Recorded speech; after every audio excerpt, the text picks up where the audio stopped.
Something that many people might or might not know is that the color of a lightsaber actually means something, yes, even in the new canon. You see, the color of a lightsaber corresponds to the color of the saber's kyber crystal. To give you a quick rundown of what a kyber crystal is for those who aren't aware, kyber crystals are these rare gems that are connected to the Force, and they are primarily used in the creation of lightsabers. For the Jedi, they get their crystals as a Padawan on the planet of Ilum, which is a very important planet in the entire continuity of Star Wars, but that's a subject for another time. So getting back to kyber crystals, we see the exact process the Jedi Padawans go through in both the Clone Wars and Jedi Fallen Order, where we see how they take up their selected kyber crystal. Now, it should be mentioned that, as a Jedi, you don't choose your crystal. It chooses you. Through the Force, it calls out to you and is generally linked to the wielder's inner turmoil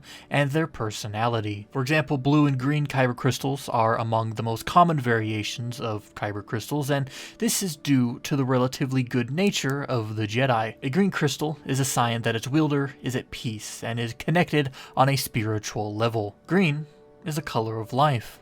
It is the color of nature, energy, and harmony. Those who wield a green lightsaber are, in some ways, the true members of the Jedi Order. They strive for a spiritual bond with the Force, and they use that bond to ward away evils. It's why Yoda, in the very first episode of the Clone Wars, is shown to seldom use his blade. He fights his battles on a spiritual, psychological level rather than the physical, which is where blue comes in. Blue is generally regarded as the color of the wit and the physical, meaning its wielder will confront their enemies not through indirect methods, but through physical confrontations. We see this in, well, everyone who uses a blue lightsaber. In some way, shape, or form, they connect with the Force on a physical level to heighten their body and mind for action. Then you have red. These types of kyber crystals are corrupted variation of other crystals and are, as far as I know, not natural in any way. They are basically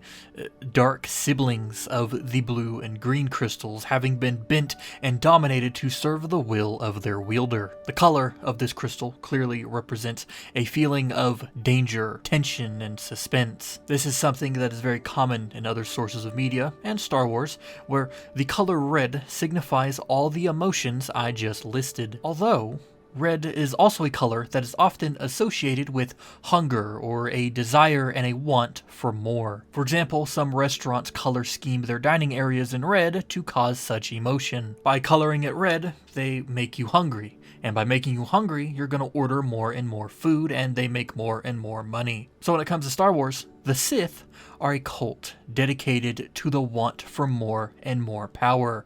They crave dominance. So in its own way, the two fit together perfectly. Then you have purple kyber crystals, which are the closest of the colors to red in terms of light and dark balance. You see, Jedi with this color lightsaber usually prefer a more aggressive stance, which is directly opposed to the natural Jedi stance of defense. Mace Windu is the best and really the only example of where this is the case. He prefers offense over defense, or what I should say is, his offense is his defense. We can tell this from the way he interacts with Dooku and Jango in Episode 2 versus how Qui-Gon interacted with the Trade Federation in The Phantom Menace. Windu went for the neck. Qui-Gon readied himself for a strike. One turned aggressive, the other went defensive. Then you have the other colors, yellow, white, and black, all of which are less defined in Star Wars because they are newer variations. You could argue that white crystals are a sign of innocence or purity, but from what we know of white lightsabers, their wielder is neither innocent or pure, at least not anymore. Another way you could look at it is that perhaps, just maybe, white instead signifies a balance in the person, that they are neither Sith or Jedi, as Ahsoka puts it. I am no Jedi. The same goes for yellow, which is symbolized by a sense of enlightenment or clarity. We usually see these types of sabers in situations where both of those emotions are an outcome. For example, when Kanan becomes a Jedi, he is surrounded by rich colors of white and yellow, symbolizing his transition from an innocent Padawan into an enlightened Jedi Knight. Then, finally, there is black. Black is a shade associated with power, strength, authority, rebellion, and elegance. All of those go hand in hand with the people of Mandalore and the only black lightsaber known to exist, the Darksaber. If you needed an example of this, I did a whole video on the Darksaber, so if you're curious to know more, you can go watch that right here. But as for this video, I did not get to go into every lightsaber color. I know, I'm sorry, but I did hit the big ones. However, if you would like for me to go over the colors of magenta, orange, cyan, etc., you can let me know, as well as any and all questions, comments, or concerns regarding this video, Star Wars, or its lore, in the comment section down below, and I'll be sure to read each and every one of them. Thanks for watching.